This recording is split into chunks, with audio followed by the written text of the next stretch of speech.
If this is one of those days, I'm really glad you're here. This is Kallaborate, where joy becomes your foundation. Not the loud kind of joy, but the kind you build, piece by piece, after life changes everything. I'm Francene, and I'm walking this with you.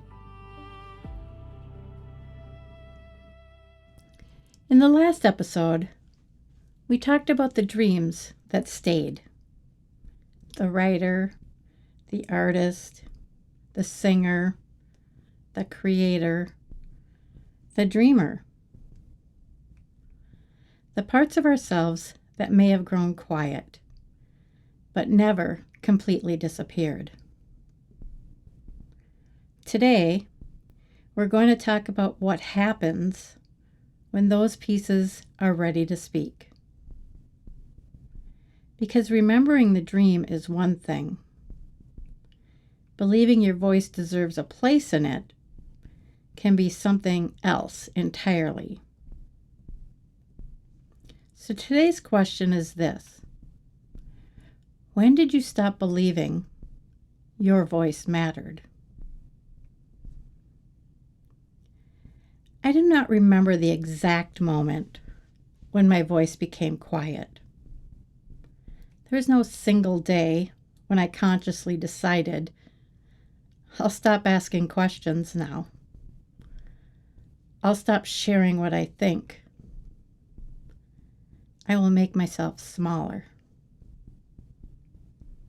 It happened so early and so gradually that silence began to feel normal. For as long as I can remember, I did not question my mother. I did not openly disagree with her. I did not offer my opinions, unless I was fairly certain they were the opinions she wanted to hear. I'm sure there were moments when I tried, but disagreement could bring punishment. And a child learns quickly what creates danger and what helps keep the room calm. I often heard that children were not supposed to be seen or heard when adults were around. So I stayed near the younger children. I played with them, made things up, invented ways to make them smile. I did not know it then, but even while my own voice was becoming quieter, I was already using something inside me to help other people feel more comfortable being themselves. I always loved to sing. I would make up songs and belt them out as loudly as I could. But not when my mother was home. Not when someone might hear me. The singing belonged to the moments when I was alone enough to feel safe. I could be loud as long as no one was listening. I think that says something about the way a voice can survive. It finds private places, small openings, rooms where it does not expect to be judged. The voice does not always disappear. Sometimes it simply learns where it's allowed to come out. Writing became one of those places for me. I received a diary for my birthday. I believe it was from one of my aunts. And those pages became somewhere I could put everything.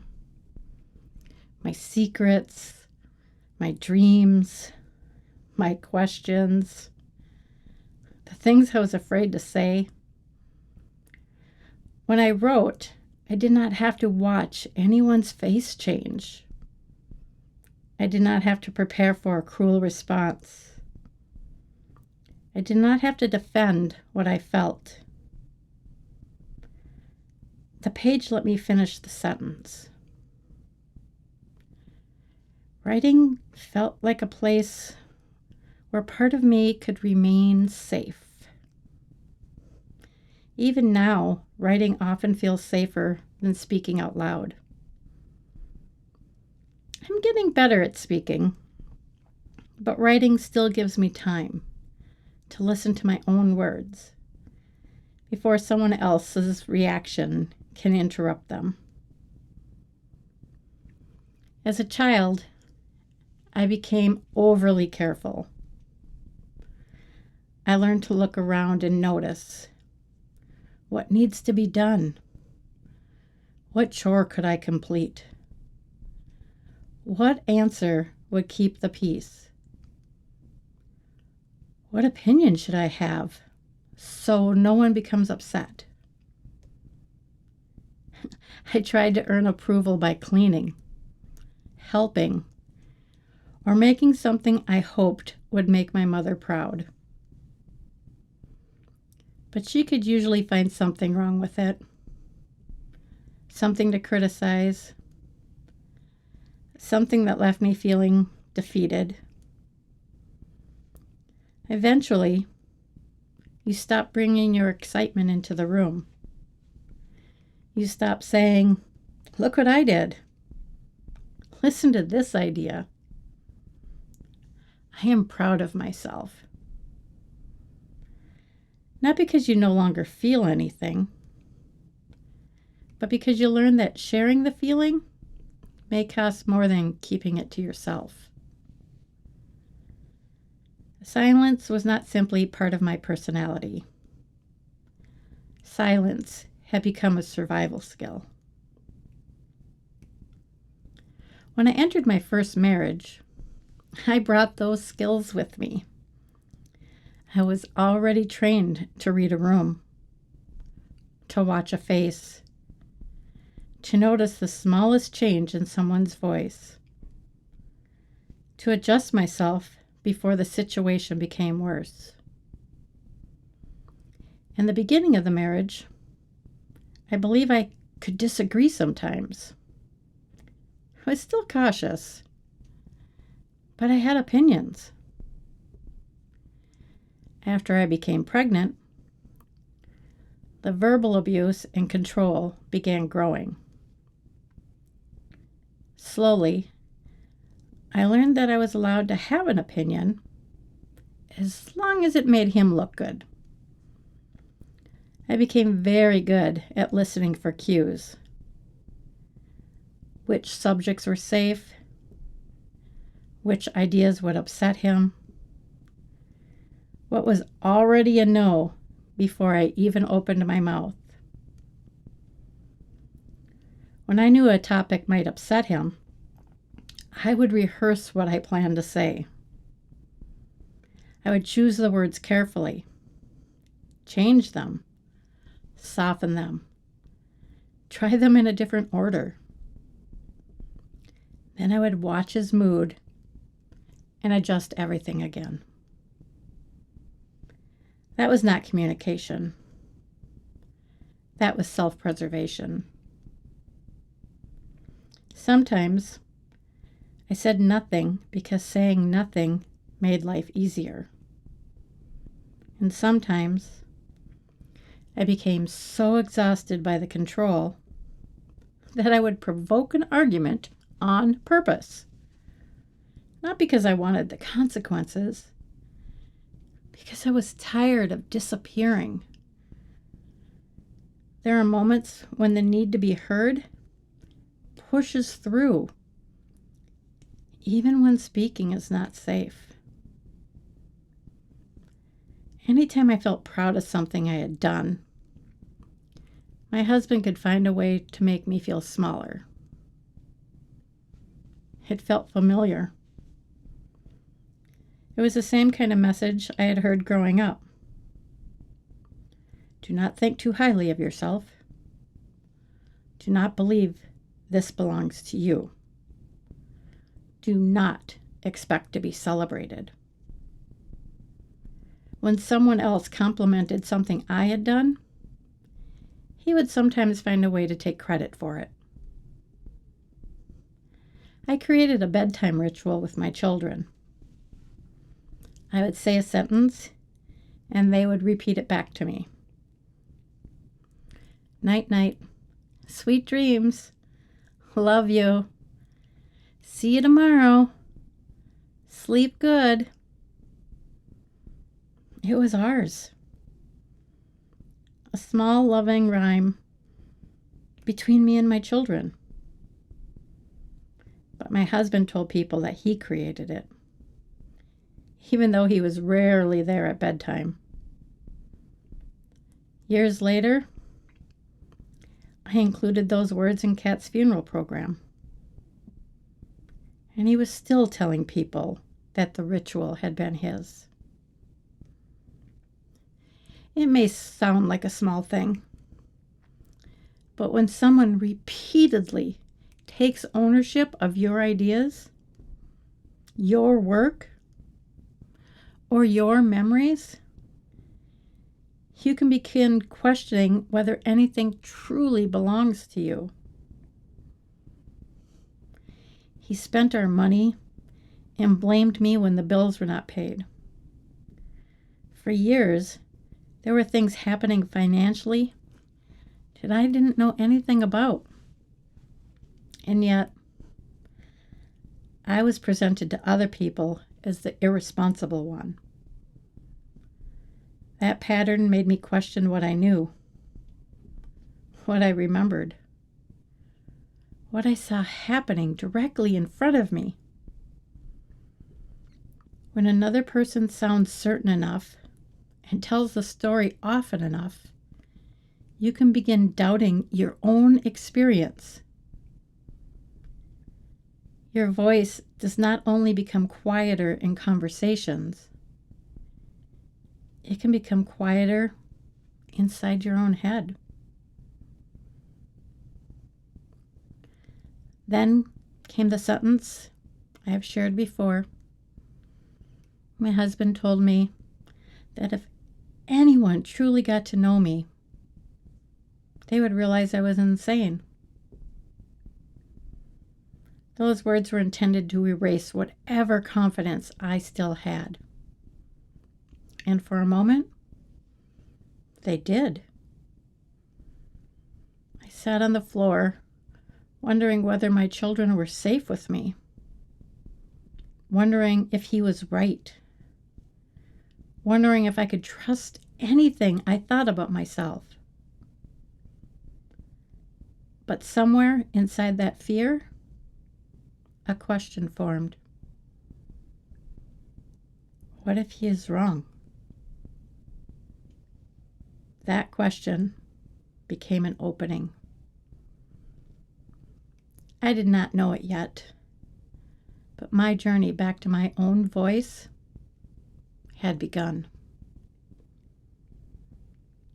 Through a computer, a modem, and a listing in the Yellow Pages, I found Top City BBS, a bulletin board system, a place where people connected through their computers long before social media existed. At first, these were complete strangers, people who could not see my face, people who were not standing in front of me, waiting to react. I made a promise to myself. I would be honest. I needed to find out what happened when people actually knew me. Would they agree with him? Would they decide I was the problem? Would they leave? It was incredibly freeing to speak honestly with those people. Although it took me a while to figure out what my opinions actually were. I had spent so long adjusting them that I had to begin listening for them again. Apparently, I had quite a few. one conversation at a time, I began sharing more of myself. And something happened that felt almost miraculous. They accepted me. Not a polished version, not the version carefully designed to prevent conflict. Me. My heart swelled every time someone welcomed something I shared, without asking me to become someone else. There's not one single person who gave my voice back to me. There were many that believed me. They listened to me. They wanted to know what I thought. Some of them would wait for me to log in each day because they wanted to talk to me. I felt wanted. I felt like part of something. I had not experienced that kind of belonging since my dad died. And what I loved most was the uniqueness of everyone there. People lived completely different lives. They had different jobs, backgrounds, identities, experiences, and dreams. Some lived with their parents. Some worked at gas stations. Some were lawyers. Some were janitors. Some led organizations. Some were trying to figure out what came next. None of those things decided their value to me. I liked them for who they were. I wanted to celebrate their individual wins, and they allowed me to do the same with mine. I accepted them without asking them to change. And somehow, their acceptance began teaching me that I might deserve the same thing. I learned something important through those relationships. Not everyone is a safe audience. That does not mean my words are wrong. It does not mean my experience is not real. It means the person receiving those words may not know how to hold them. For most of my life, I had measured the value of my voice by the reaction of the person hearing it. Approval meant I was right. Anger meant I was wrong. Disagreement meant I should question myself. That was one of the hardest beliefs to release, and one of the most important truths I have learned in this. Being disagreed with does not mean your voice has no value.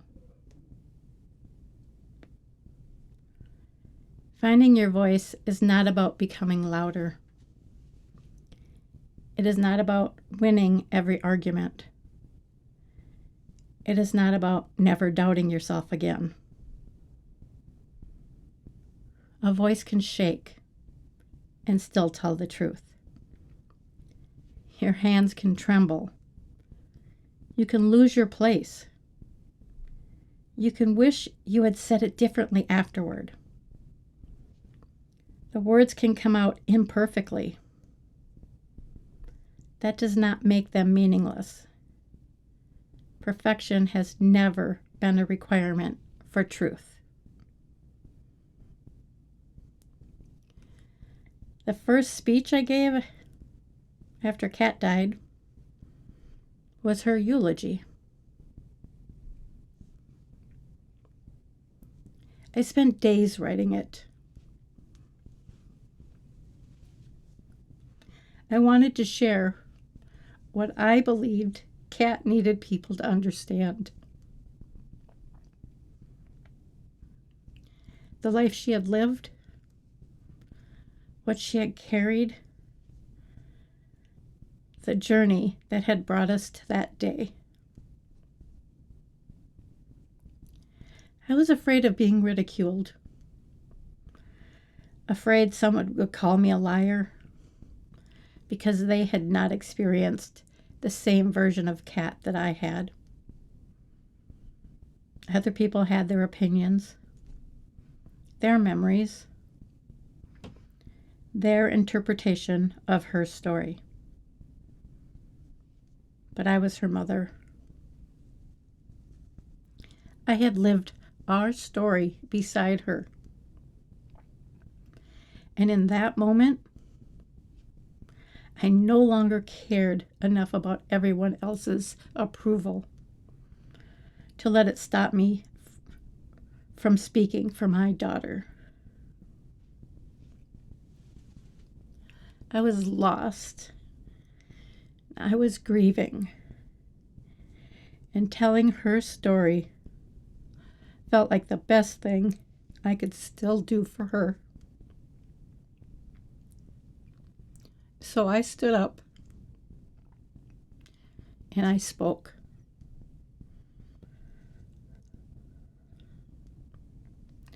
Someone else remembering an experience differently does not erase the way you lived it. We are all standing in different places. We notice different things.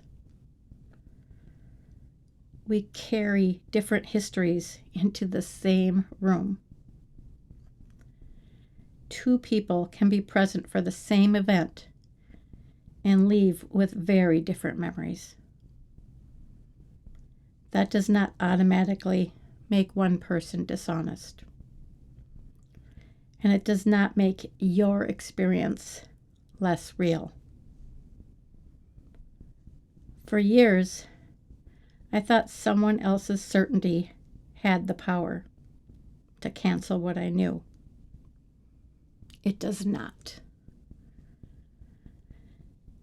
After Kat's death,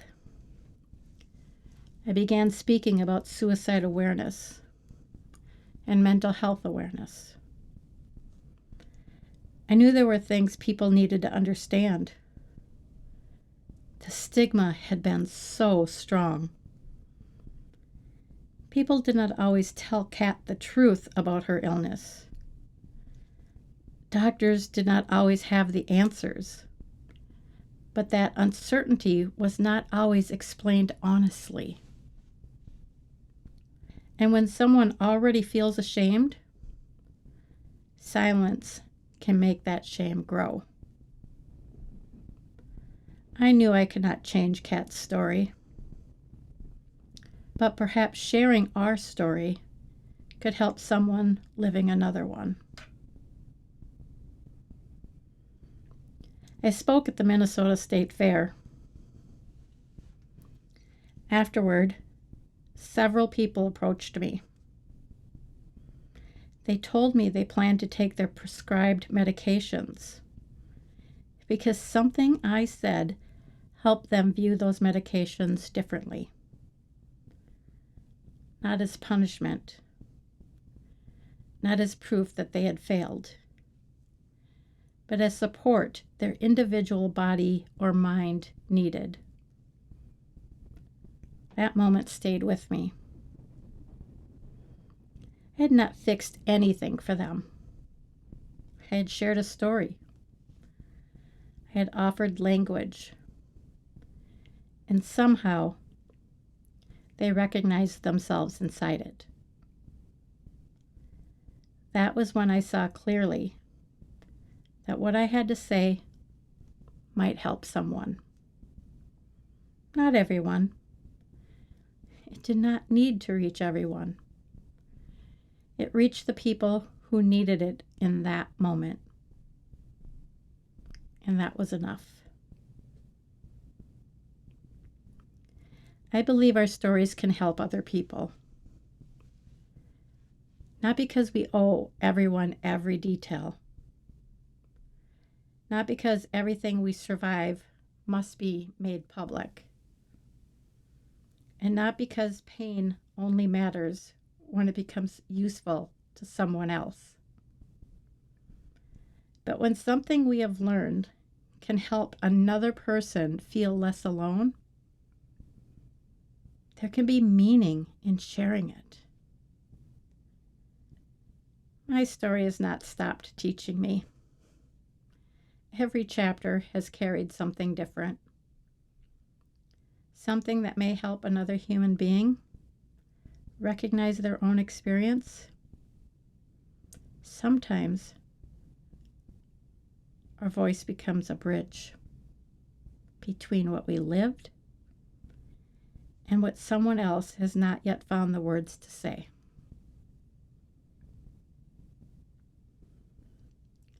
I think I have been helping people speak for most of my life. I certainly did not have a name for it in kindergarten, but I remember talking with other children. When they asked questions, I often seemed to know what they needed to hear, so they could speak up. I don't know how I knew the words, but in safe environments, they seemed to come. Later, when I began mentoring people through public speaking, I understood that this is one of my deepest passions. Helping people recognize that they already had something worth saying. I have watched people begin speaking up more in meetings, at parent-teacher conferences, in their businesses, in volunteer roles.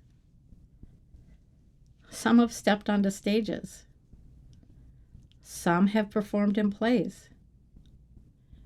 Some have accepted opportunities they once believed were beyond them. They often come back and tell me what happened, what they tried, what they said yes to, what they were finally able to say no to. And every time, I feel privileged that I was allowed to witness part of that journey. Over the years, I have encouraged many people to participate in something I call the showcase. They write a speech and prepare to share it with a larger audience. I help them refine the message, find the heart of what they want to say, practice until the words begin feeling like theirs. And then they stand in front of that audience. Some are terrified. Some question themselves until the moment they begin. Some are convinced they will not be able to do it. And every one of them has done amazingly well. But the part I hold closest is not whether the speech was flawless. It is the pride on their faces afterward.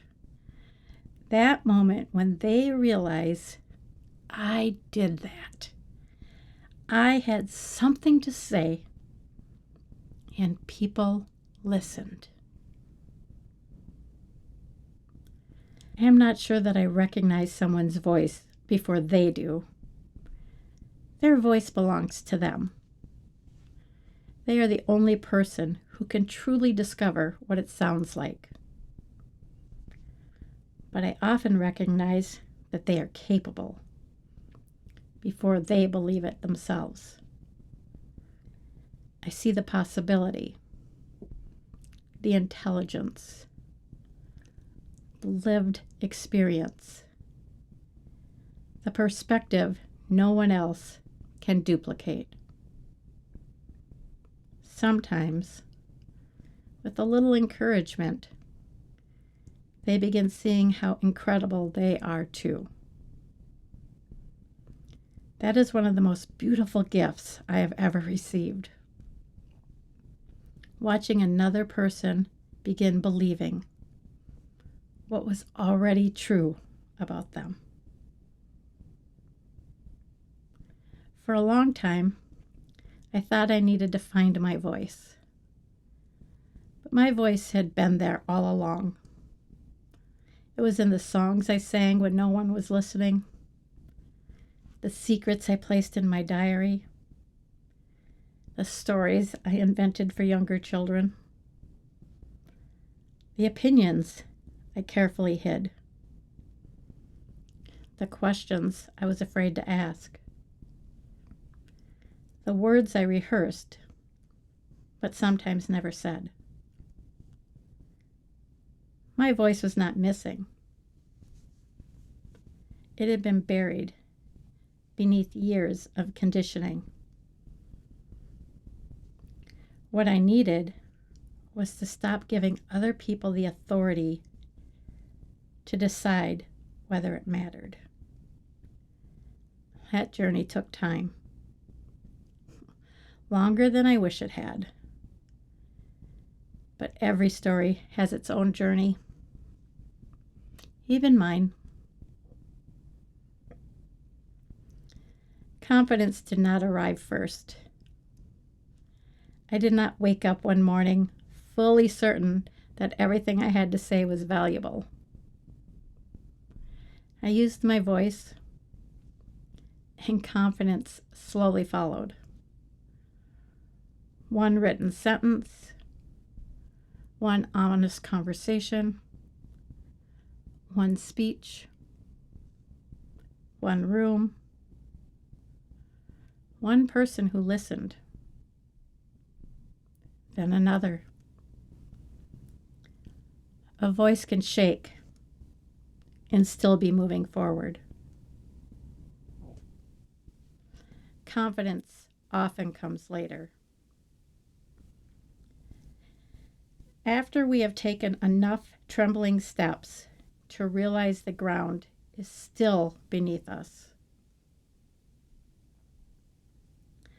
I want to be honest about something.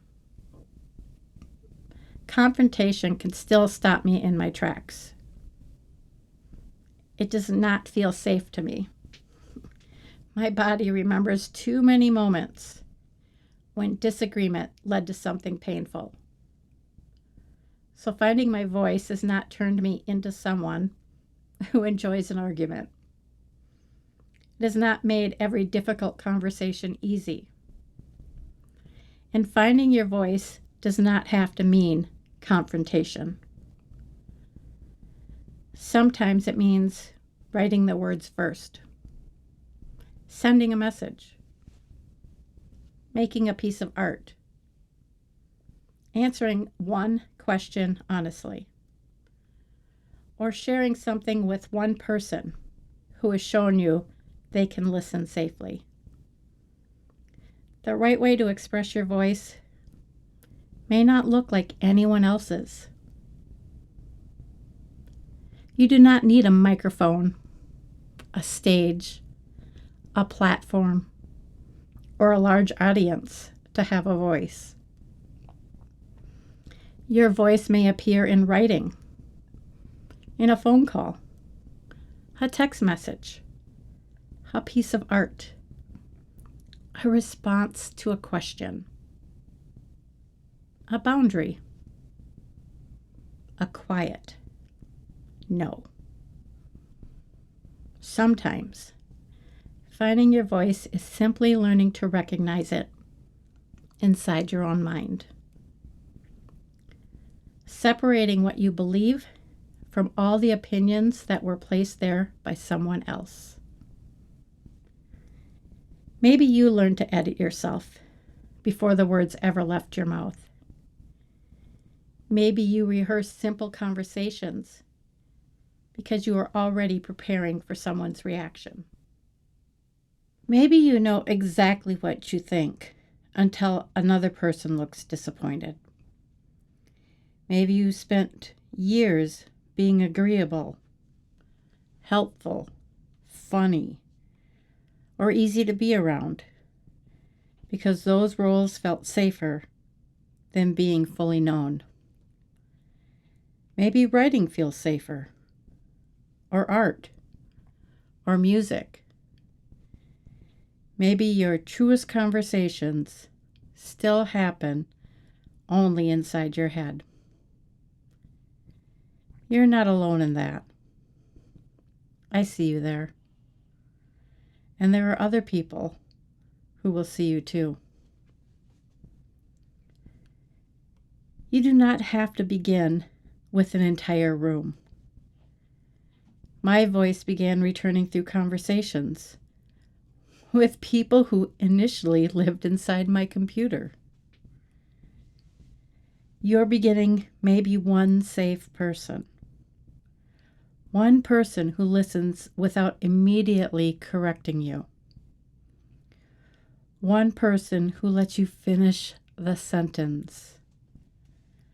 One person who does not require perfect wording. And when you're not yet able to believe in yourself, perhaps you can let someone safe believe in you for a little while. Not forever, just until your own belief begins catching up. Your words do not need to be perfectly arranged before your experience becomes valid. You are allowed to change your mind. You are allowed to learn something new. You are allowed to say, "That does not work for me." You are allowed to say, "No." Someone else may remember the story differently. Someone else may disagree. Someone else may not understand at all. Their reaction does not decide whether your voice has value.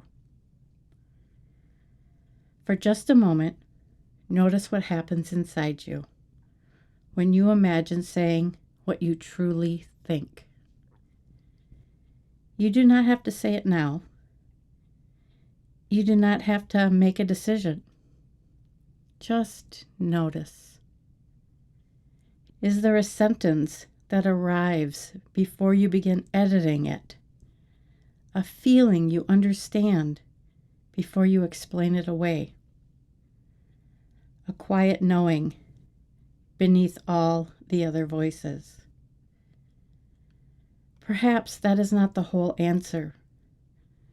Perhaps it is simply the beginning of hearing yourself again.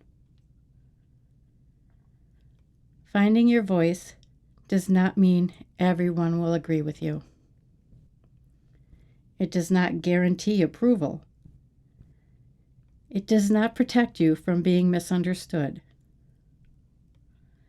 And it does not mean every person earns access to everything you carry.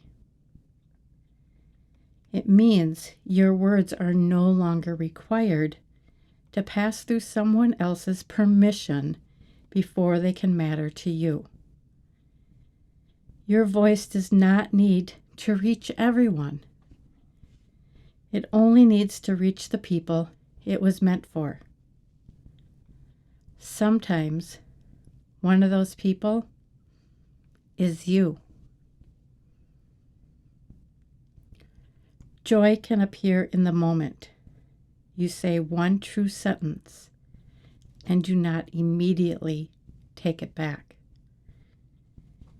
It can be the relief of hearing your own words and recognizing yourself in them. It can be the first time someone listens without making you wish you would remain silent. It can be watching another person stand in front of a room and discover that they were capable all along. Joy is not something I lost. It's something I rebuilt. And part of rebuilding joy has been allowing my own voice to have a place in my life. When I think about the woman sitting on the floor in 1994. The woman who had just been told that anyone who truly knew her would think she was insane. I want to go back to her. I want to sit beside her, wrap her in a hug, and tell her, "You are not insane. Your voice has simply been buried for a very long time. But this moment is the beginning of your journey toward everything you have always dreamed of. Trust that the journey will be worth it. Keep finding the joy in the ick. Keep seeing people for who they truly are. You understand people and their emotions in a way that matters. You are intelligent. You are capable. You are amazing.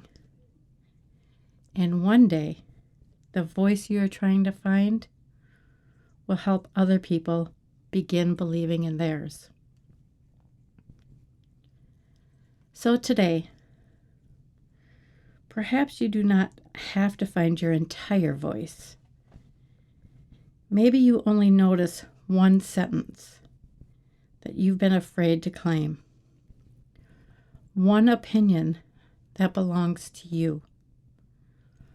One truth you no longer want to edit away. One word you are ready to write down. It does not have to be perfect. It does not have to be public. It does not have to be loud.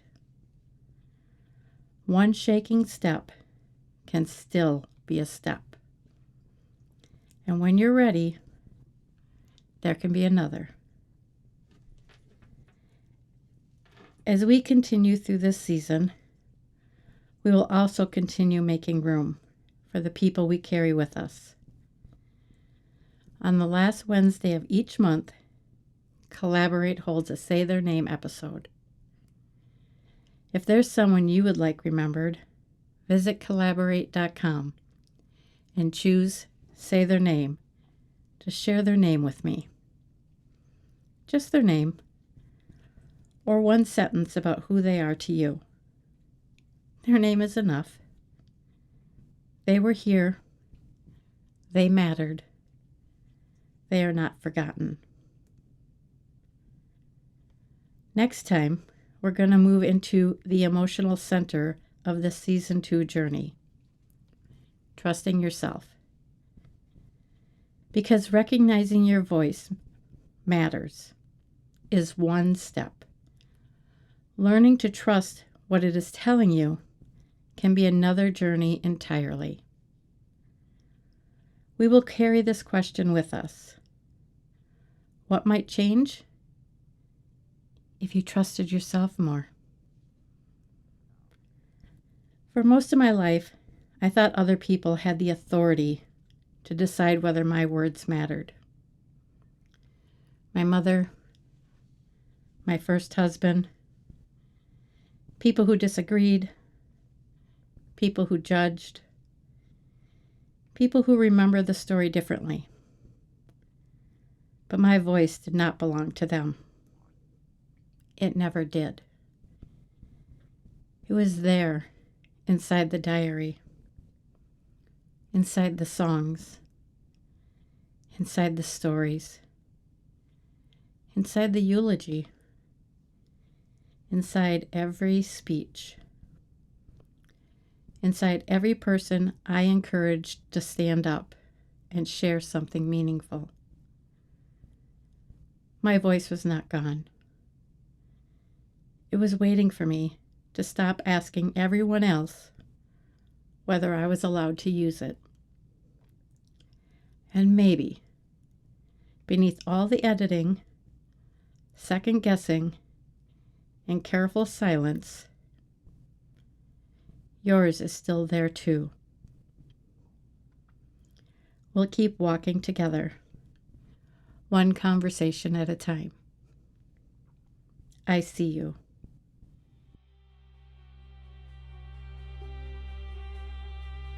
If you're rebuilding one piece at a time, follow Kallaborate wherever you listen to podcasts and be part of the conversations ahead.